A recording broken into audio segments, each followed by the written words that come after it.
Hi, how are you doing? Not bad at all. Are you calling from your home? Yes, my home in Glasgow. Yep. So you've been training today. So how's that going? Yeah, it's so nice to be back on court. I didn't quite realize like quite how much I would miss it. So I think we're like almost a full 4 months away from proper training on court, which I think is Mhm. probably the longest I've gone not hitting a shuttle since I was 4 years old, I think. Wow, wow. So was it tough that first session coming back? Because obviously you've been doing some fitness work at home. I've seen your videos to try and keep active. But was that first session quite tough? No, to be honest. We worked really closely with the Scottish Institute of Sport, so we had a full program for when we were in proper lockdown, 2 sessions a day, and kind of targets that we had to hit for those. And then we also input like all of our training data into an app that they can keep track of kind of training units and Hmm. volume. And it's really important when you're um, training volumes down that you don't change your training volume up or down really by about more than 20%. So each week we've Hmm. been really gradually getting back, but I was so prepared to be frustrated with how little we were doing on court at the start. Hmm. Just because like getting back onto like a court with like a proper surface and being able to like really go into movements. And I'm basically in my car park in the basement of my building. It's on concrete and there's like a little bit of like dust on top. So any movements you make, you have to be quite careful. But then you go back onto a proper court and you can really like slam into movements and you're kind of Yeah, scoping back. So it was a absolutely. yeah, it was a big change. So also during this time, a lot of people have been talking about how they've had time to reflect. Everyday people just on their day-to-day routines, their relationships with their family and friends and their work. Have you had time to reflect in the same way as a professional athlete? Oh, absolutely, yeah. Especially in badminton because we never like it's a blessing and a curse that there's literally a tournament for us to play every week of the year. You could be on the road 52 weeks of the year if you wanted to play your tournaments, your club matches, the leagues that come up. So to have a second to stop. Do you know how to clean a house when you actually live in it like consistently? Oh yeah. No, Um, that's a great point. That's a great point. Also, part of that is the motivation to achieve something, perhaps something new or something that you've been wanting to do for quite a while. And I noticed something on your Instagram, a quote that you put out. If I can read it, so it's just do the thing. Because if you just do the thing, then you will spend less energy thinking about doing the thing because you'll already have done the thing that you've been thinking about doing. Kirsty Gilmour, 2020. Obviously, there's an element of comedy in that. It's beautifully simple, but I think there's a serious message behind that as well. oh, for sure, yeah. Like I've been doing all my sessions, twice a day and everything, but because it doesn't require actually going anywhere, you get everything done like a lot quicker. Like your training done a lot quicker because there's not a commute to do and stuff. Mhm. I do find myself with like a bit more time on my hands and stuff. So yeah, almost because you've got more time, you do less with it. So kind of the little admin jobs, or like I kind of did some painting in my house and stuff.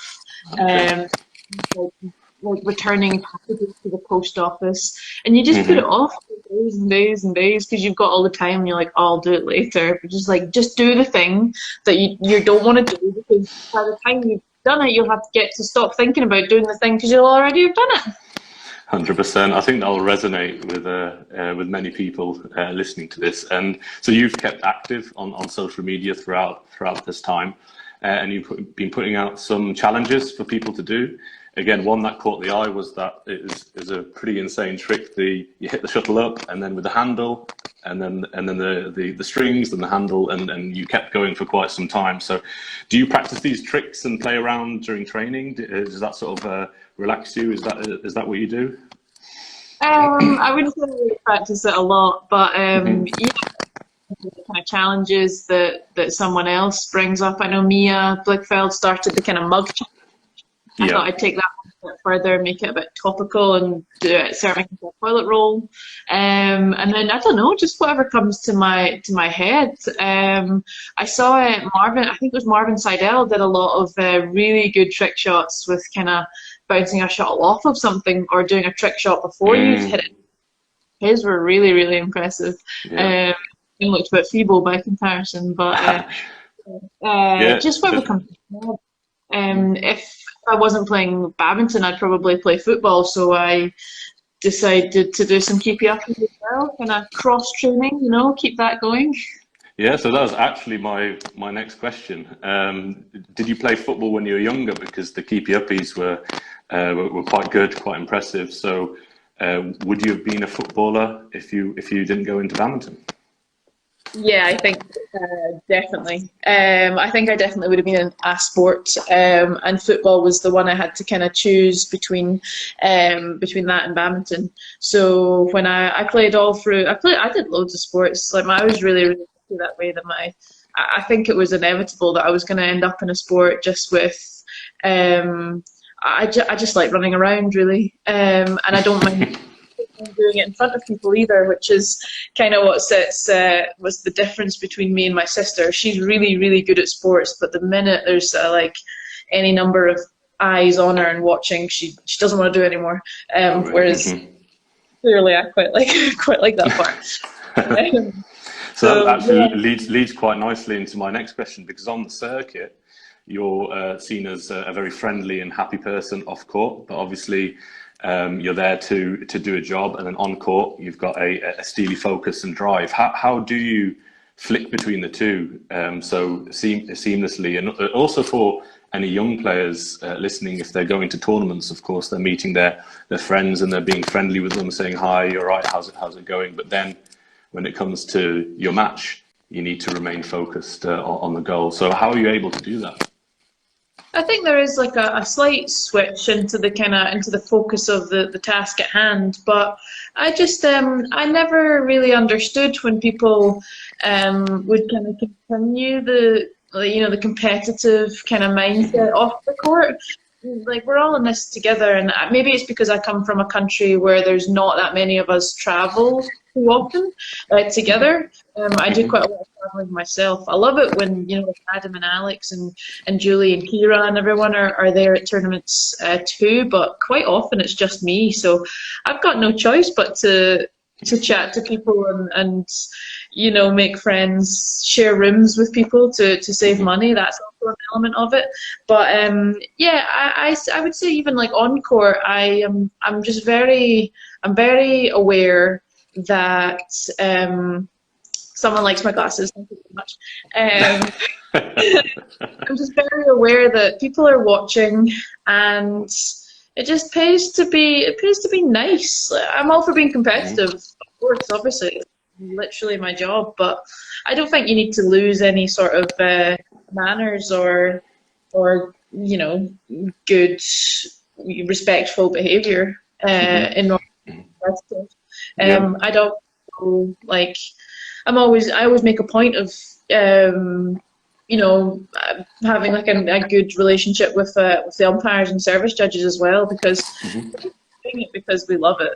At the end of the day, that's sport is a form of entertainment, and it just for the spectators and for the players obviously. But I think when you lose that kind of camaraderie, I don't understand. Yeah. In many sports, you sort of see players, they put on headphones and listen to music, perhaps also like the universal symbol of I'm getting into the zone now. Do you listen to music before matches, before training? I don't think I have like a specific music that I listen to, just whatever is in my playlists at that point. Sometimes it's quite mellow, like London Grammar or something like that, and then other times it could be I don't know, something a bit more upbeat. But yeah, I don't listen to any. There's no specific song that I must listen to. Although when we were when we were at the Commonwealth Games, we got asked this, and one of the bowlers, one of the legends, like Scotland are really good at long bowls, and one of the guys, William Marshall, I think, Tatty Marshall, he said it was a Westlife song that he had to listen to. Right. Okay, so it's part of his routine. He had to. Flying Without Wings. You had to listen to Flying Without Wings before he bowled, Amazing. but I don't have a specific one. But I'm very, very into my music. Yeah, I'm really into music. You seem to play your best badminton at the biggest tournaments, which isn't a bad thing. Sort of under sort of more pressure, representing your country. Why is that? The pressure. I really like it. I think it brings the best out in me. I think I work really closely with sports psychologists, and we talk about pressure a lot. Pressure and expectation, I think they go hand in hand. Sometimes the expectation, I think I like other people's expectations. I think that is a positive for me, but I think my own expectations are sometimes a negative for me, and my own performance. So, yeah, I don't know. I think the Emirates Arena has been the best. I love that place. We unfortunately it's still closed. We can't get into. That's where we do our weights normally, and we get our physio there. Okay. Actually get in right now, but I would confidently say I've played the most amount of competitive badminton in the Emirates Arena than anyone in the whole. Well, it is a special place for you. You're 6 points away from that World Championship gold, and yeah, very close. But there's been some famous Glaswegians in sport. Sir Alex Ferguson, the Gray brothers in rugby, Colin Montgomery in golf, and most recently Andrew Robertson in football. And all of them sort of have a theme. They're quite psychologically tough. They've got a no-nonsense approach, strong leadership. Is there something in the water in Glasgow, or is that sort of a more broadly sort of a Scottish trait? What would you put it to? Bit of both actually. I think it's partly quite Scottish, just to kind of that kind of no nonsense kind of vibe, but also yeah, specifically Glasgow. I think we don't take any nonsense, and even the city motto is "People make Glasgow." So we're also such a community-based city, and there's so many small businesses here, and it is kind of like every man for themselves, but everyone will help out everyone. I really, really love Glasgow, and I think that's a big reason why I play so well when there's events here. And yeah, I just I love Glasgow, and I love coming back here. Although I am half Edinburgh. My mum's from Edinburgh, so yeah. But no, I can definitely vouch for that. When I went up to watch the World Championships as a fan, I kept getting lost, and the people were helping me a lot along the way. But the Olympics, of course, one of your major goals. You were at Rio. You were seeded 11th in that tournament, but you weren't 100% physically. You were having trouble with your knee, if I'm right in saying, sort of quite heavily strapped. So, how was that experience for you, that Olympic experience, and what can you learn from it going into Tokyo? You saw that beige tape, did you? It wasn't very subtle.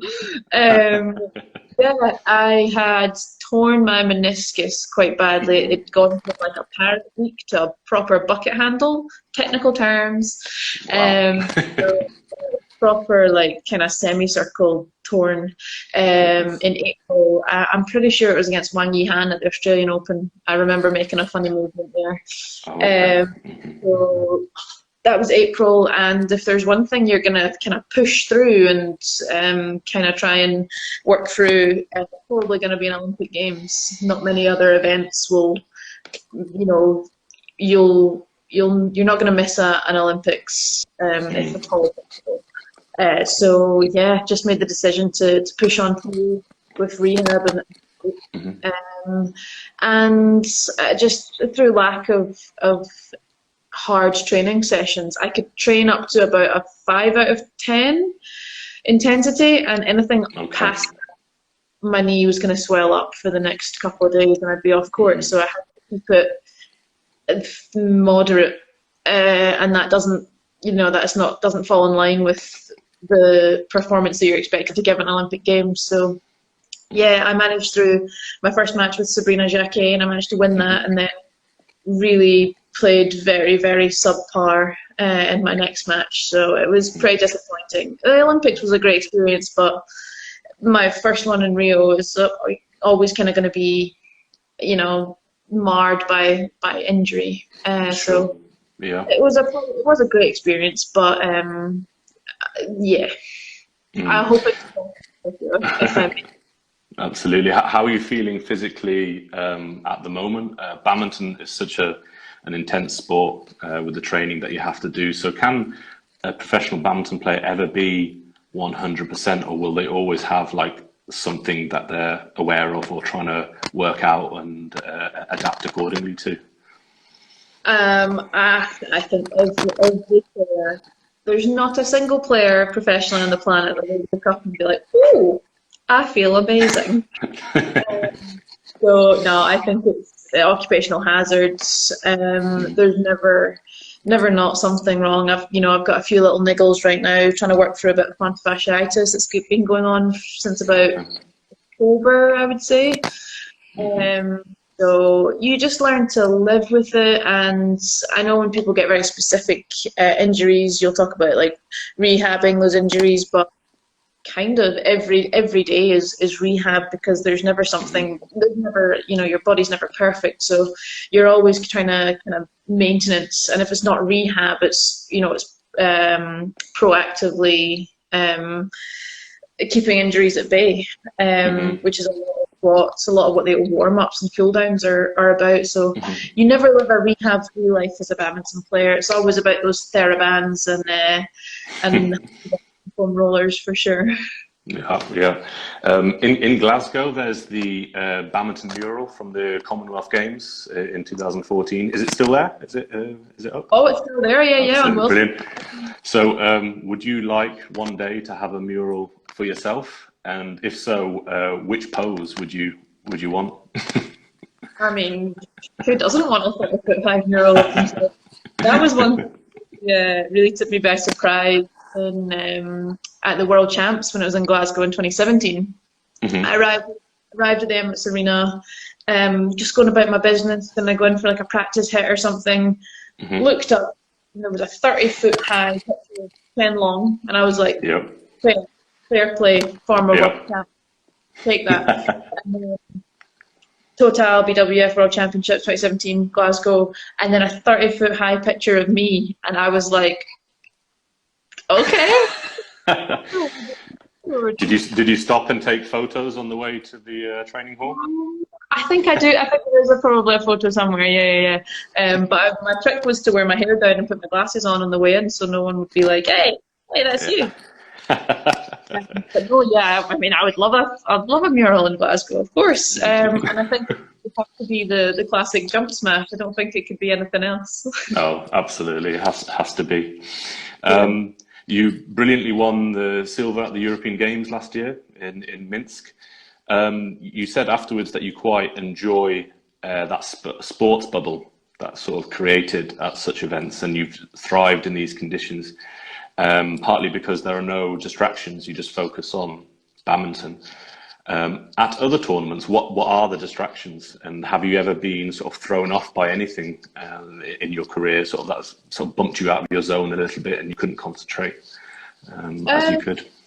Yeah, so I think at other tournaments, just on a general circuit year, I'd say that every place you go is quite new, and you have to find out. You have to figure a lot out about a city, of where the nearest supermarkets are, springing, restaurants, all that kind of stuff. So there's like a lot of elements of research to optimize your trip, and some of these things might not be perfectly convenient. So it might require like taxis and transport, which is gonna fatigue you if you have to do it if you have to do a 20-minute journey there and 20-minute journey back for just to get dinner. It's difficult every day. So that games, kind of multi-sport games bubble environment, that kind of village that you live in, is just like, you go to the dining hall, and you're like, what's on the menu today? Everything's just presented. And you've got a physio on hand, you've got meals on hand, snacks on hand. Team GB are great at like kitting out our area, our tower block, we had snacks all over the place. We're sponsored by Aldi and Team GB, so they provided all the snacks and porridge pots and all sorts. So just everything is so accessible and you're so well taken care of. Whereas you are put up in if you choose to go play and stay in the tournament hotels. Mm-hmm. They're lovely hotels, but sometimes budgets don't allow for that, and that still comes with you have to provide your own food and all that stuff. So there's pros and cons to each environment, but I do really love a multi-sport game college, and my performance seems to mirror that, because my track record at multi-sport events is pretty good. Yeah, absolutely. So do you prefer the group stages as well, or do you prefer sort of just getting stuck in straight into the knockout? Does the group stages give you a bit of like time to warm up and get used to the hall, and then you sort of go into the knockout, or how do you see that one? There is an element of that, and to be honest, I've only played group stage twice, probably, Olympics and the European Games in Mint. It's probably only twice that I've ever experienced the knockout, the group stage. In a way, it is really nice, and especially to give the younger or newer players a bit more experience, and feel that pressured environment a bit more. Mm-hmm. I don't think I can call myself a young player anymore. I think we're past it. So it is really nice for those players. I think when you're talking about the kind of top 3, 4, 5, 6 players that everyone knows are going to be the ones that are fighting for the medals, it can be a bit frustrating. You just want to get down to crunch time, because you've tapered off all of your training, and suddenly, like, if you think you're going to have a 45-minute match and it ends up kind of 25, and really not, you're going to have to do a little training session afterwards to kind of keep your fitness and stuff like that. So, but I mean, it's part of being an athlete, and I think the kind of different setups are actually quite nice, and it's a bit of fun sometimes to a little bit different.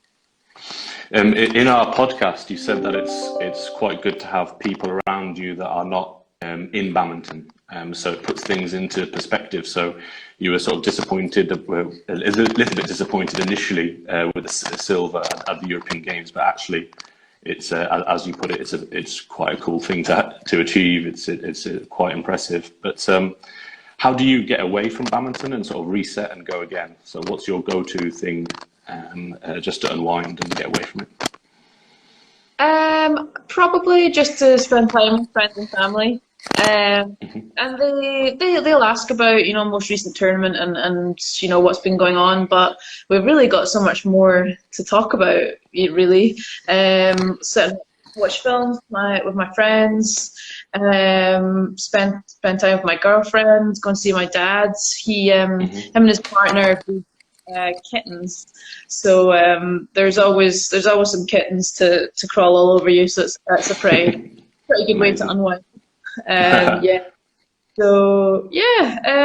Just spending time with not badminton players. Although even when we do spend time outside with the squad players outside of training times, it's very rarely badminton focused. I think we're all so aware that that's what we do so much of the time that we all just mess about and don't actually talk about badminton a lot, which is quite nice. So I think it's definitely super important to switch off from badminton, and I think that's actually one of the positives that's kind of come out of this horrendous situation that we're all in right now with COVID.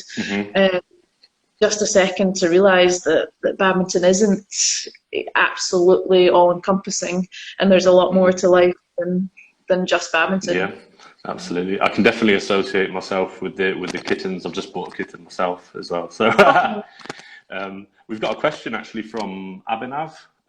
He says, please talk about the rivalry between yourself and Saina Nehwal. So how is she like as an opponent, and sort of any sort of key matches that stick in your mind? Is it I appreciate you calling it a rivalry. Is a rivalry if I've never won? Well, there's been a couple of very close games and serious fights at the highest stage as well. So I suppose they stand out for the fan there in terms of just visually they were great to watch. Definitely, I think I've come up against Saina at like very key moments of my career, and I'm so thankful that I have come up against Saina, because, like we were saying earlier, someone that's not really any different on court and off court. Like, she's very respectful on court. She's not someone that tries to intimidate in between rallies. Just really respectful. It's never anything personal. You never feel like it's personal. It's all just business.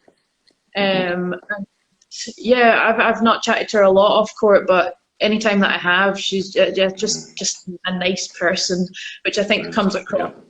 You can't really hide.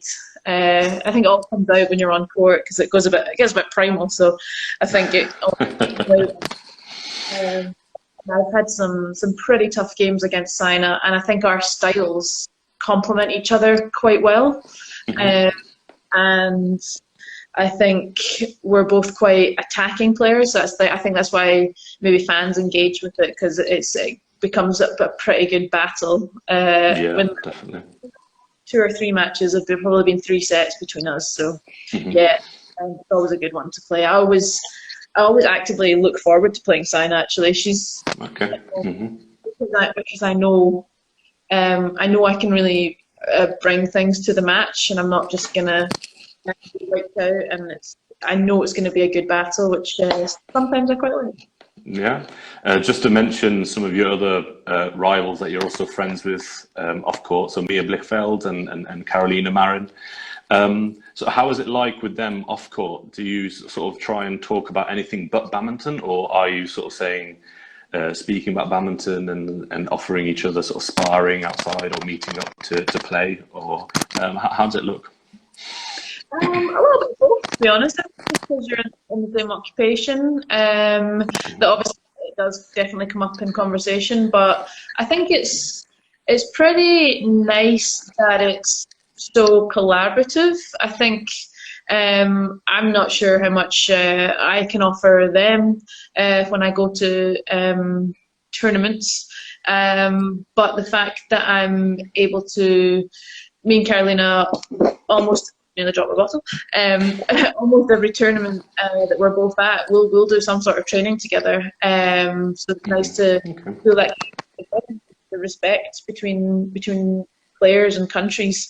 And Denmark have been really good. I think I've built like really nice, good, strong relationships in Denmark, and kind of feeding into their training and stuff sometimes as well, which is really nice for me, again, as like a kind of solo individual player sometimes. To see all those countries kind of coming together and helping each other, especially in the women's singles, because we're really up against it with all the the depth in Asia.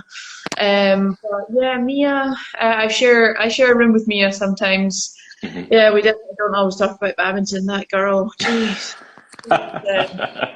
She's not else.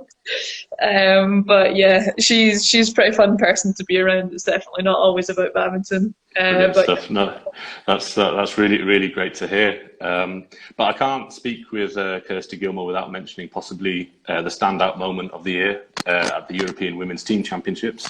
Scotland won the silver, a medal for the first time. I mean, defeating the second seeds Russia 3-0, no less. First medal for Scotland, as I've said. It was labelled as a shock, but it seems to me that you had a hunch that something special was going to happen. So how did you know that? Yeah, I could feel it, and you know that was week 6 of a tour for me. I think I did in Indonesia, Thailand. Then it was straight to India, I think, or something else, and then India. It's all a blur, really. And then so I arrived in France, and honestly, I contracted super bad salmonella when I was in India, so that made it even more. Oh goodness. And then so I got to France, and I was just deliriously happy to be kind of with the Scots again. And I think there was an element of relaxation for us because we love being underdogs, and we undoubtedly were underdogs in that tournament. And then I think I owe a lot to Ingo, our head coach. It was kind of his first and that's the most positive man I've ever met in my life, and he's just like the kind of positivity that he brought and the kind of focus that he brought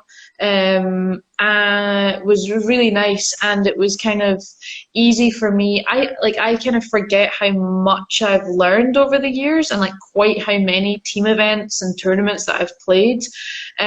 So because I'm always in the moment and I'm always trying to learn as much as I possibly can. So therefore I don't ever feel like I've learned it all, but I've for sure learned more than the 18, 19-year-olds that are on our team.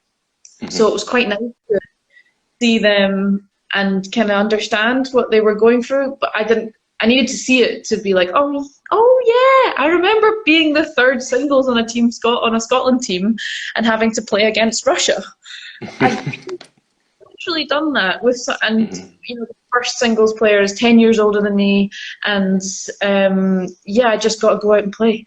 And the kind of focus that we managed to bring that week was incredible. And I've watched back the winning moment against Russia, my winning moment, and Julie McPherson's winning moment. Yeah.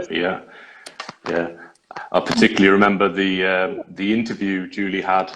She was speechless and almost shaking for a little while before she could say anything and realise what had just happened. So she doesn't say much at the best of times, but even more so when you're kind of shocked at a sporting result. So that's it goes down one of my career highlights. I think always doing something as a team always feels just that little bit more special, because it's not just taking my effort and my performance, it's taking back to back performances from lots of individuals, and it's such a good feeling. And Scotland are a tiny country and not necessarily a badminton nation, so to show that what we're doing here and the training that we're putting in and the developments that we're making is actually making a difference, and we are able to compete at that European international level, and let's see what happens at the World Over Cup.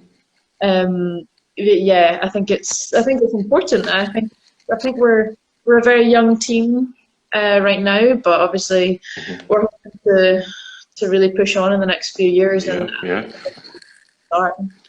It's really great that you also mentioned about Ingo and what he brings, the positivity that he brings. I'm actually going to write an article this week and grab quotes from him about his move to Scotland and his experience. So Ingo, if you're listening, I'm going to chase you for some quotes this week. But you also mentioned eating when you're traveling around tournaments in various continents. So has it been a struggle? You mentioned you contracted salmonella in India. Has it been a struggle sometimes with the cuisine and eating during tournaments?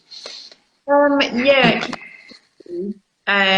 learn to kind of pick the safe meals, but I do love food so much. I am one of those people that really loves food. I don't just see it as fuel. Sometimes I think it would be a lot easier if I did just see it as fuel, and I'd only put very ostensibly nutritious foods in my mouth. But unfortunately, I love food so much, so I'm always trying to find that line between getting all the nutrition for performance goals and then also having a nice time.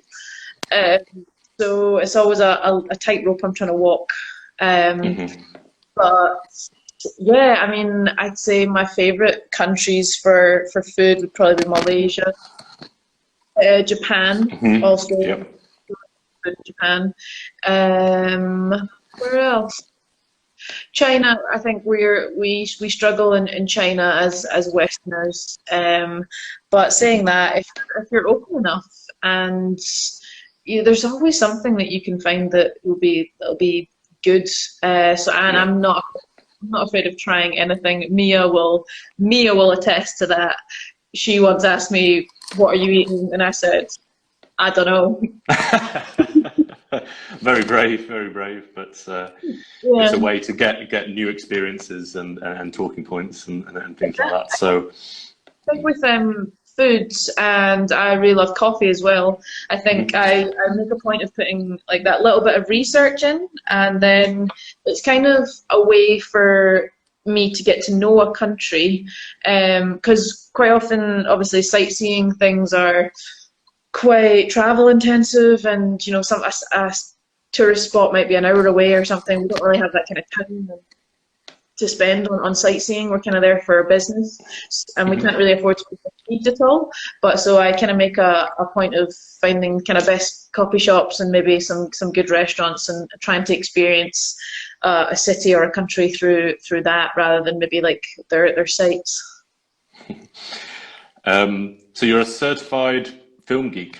Have you always been? Well, I got certified when I finished university. That's I've got my degrees in filmmaking and screenwriting. In Scotland. Got some movie posters and all pretty much moved. Fantastic. Yeah. A little bit of badminton as well. Oh yes, yeah, we can see that. So Yeah, here's a bit of a tricky question. So your career thus far, which movie would best demonstrate it? oh my God. Oh, that's a good question. Oh, well, she prepared me for that one. I could have given you a better answer. Oh, I'm trying to think of fourth one. Well, one that I think is really quite good. It's a good British film. It's called Wrestling with My Family. Okay. Really good one. It's Florence Pugh and Lena Headey, who's Cersei Lannister in Game of Thrones. Nick Frost. And it's just about a girl who gets chosen to a true story, based on a true story of Paige, a wrestler called Paige. I'm not really into wrestling, but it's the first one I watched quite recently, and it's just kind of about her having to move to America because she gets selected for WWE, and there's something that she feels, and she doesn't know if she can do it anymore. And there was kind of themes in there that I related to. So that's quite a good one. Yeah, no, that's a great answer. Yeah, absolutely. In a similar sort of vibe, of course, we've had the Lee Chong Wei movie, which was super popular in Malaysia, naturally. If there was a Kirsty Gilmour movie, which actor would you want playing your part? Oh, this is a horrible question to answer. Yeah, because anyone that I say is going to be indefinitely better looking than me, but I don't know. Someone that's made a kind of change of career path recently, I'd say, was Kristen Stewart. She seems to be having a lot of fun with like a bit more comedy and kind of actiony stuff. So I don't know. Let's see if we can get a badminton racket in her hand, and maybe Kristen Stewart. Oh, that's great. I can see it happening. Right. So just to finish off, we'll change up the pace with a few quickfire questions, if that's all right. So we can go straight into them. So, favorite school subject? Oh, English or PE? Well, you were the best at PE, I guess. We actually were. I went to like the school of sports, so we weren't allowed to do PE until my second lap. Oh, right. Okay. Best holiday destination? Oh, the north of Scotland. I think I know the answer to this one, but it's cats or dogs? Actually, dogs. I'm more of a dog person. Okay. I do love those cats, but I'm a dog person. What are you watching on Netflix at the moment? Ooh, nothing much really. Recently finished. There's a comedian called Mae Martin. She wrote a really good kind of 6 episode series called Feel Good. That was really good. And also another comedian that wrote a series, Aisling B, did one called This Way Up. They were both excellent. Okay, brilliant stuff. What's your favourite breakfast combination? Oh, pancakes are the love of my life. I love them so much, but I love any and all brunch foods. But this morning I had a special cane red berries crunchy nut mixture. Super healthy, of course. Crunchy Hardest nut. opponent you've played? Hardest opponent. So many people are so difficult in different ways. I'd say Sindhu's pretty difficult to find a way past those limbs. Carolina brings just a wave of power, Yeah. and then you know break an ankle against Tai Tzu Ying because she sent you the wrong direction. So Mm-hmm. I'll give you three. There's your three. I'll give you three. Okay, brilliant. Haggis or a Scotch broth? Oh, haggis for sure. Haggis is delightful. Favorite match victory? Favorite match victory? Ooh, maybe the bronze medal playoff against Michelle Lee at the Gold Coast Commonwealth Games. Okay. It was such a huge sense of relief getting that medal. And I'd never beaten Michelle before. That's the first time I'd ever beaten her. There was just so much swirling and going on that those games and that day, and the pressure was really high. And I've never felt joy like that. Incredible stuff. Have you met your sporting hero? I have actually, because unsurprisingly, it's Andy Murray. Andy Murray. Brilliant. And I have met him, and he's just a genuinely nice person. I also recently haven't necessarily met her in person, but I recently did a webinar event with Catherine Granger, and she was also very nice and professional, but also really chatty and lovely. So that whole kind of transfer of being a nice person, but also a cutthroat sports person is possible. One thing that's popped into my head is when Lin Dan won the gold at the Beijing Olympics, he played the table tennis gold medalist as well, and they sort of switched sports. Do you think yourself and Andy Murray could do something like that? and who would win? Yeah, honestly. I mean, I'm not getting a serve back, but yeah, I mean, I'd love to do some sort of combination there. I'd love to whip his ass at badminton. So, I mean, you heard it here first. If anything comes of that, yeah, you're calling him out. It's official. Yeah, the gauntlet's been thrown down. Which fictional character's life would you like to experience? Oh, would I like to experience? Oh, that's a difficult one. I don't know. I think all my favourite films are probably quite dark and harrowing. What have I watched recently? Matilda.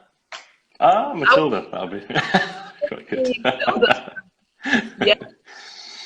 Okay. If you won the Olympics, what would your on-court celebration be? Generally, my celebration is to get rid of my racket straight away. Don't need that anymore. And then tears, so many tears. I'd be either crumpled in a pile on my front or on my back, and there would be no consoling me. I wouldn't believe you if it happened. And then in true Scottish style, I'd probably have a one single alcoholic beverage to celebrate. That's it. Absolutely an incredible moment. One movie that you think every person should watch? 12 Angry Men. 12 Angry Men. Okay, I'll note that down. I haven't seen it, so. I think it's like 1954, I want to say, Henry Fonda. And just all about perspective. It all happens in one room, which sounds dull, but it's just all about kind of perspective on how you see things and how things can be seen from other angles and stuff. So yeah. Brilliant stuff. Last question. Describe yourself in 3 words. Ooh, I've recently been described as the most lazy active person someone's ever met. Okay. I think that's quite true of most athletes. I think if we're not like training on it, we just want to be horizontal or still. At least. So active. And I'm trying to think of a better word than lazy. Idle and nice. That's 3 great words. Yeah, absolutely. There we go. Brilliant. So thank you very much for spending some time chatting with me. It's been a delight. I think we've learned a lot. And I hope that next time we chat, perhaps it's after a match, getting back to competitive badminton. I think we'd all love that. But take care for now, and best of luck with your training. And yeah, have a good evening. Cheers. Thanks for chatting. Thank you very much. Cheerio. Bye.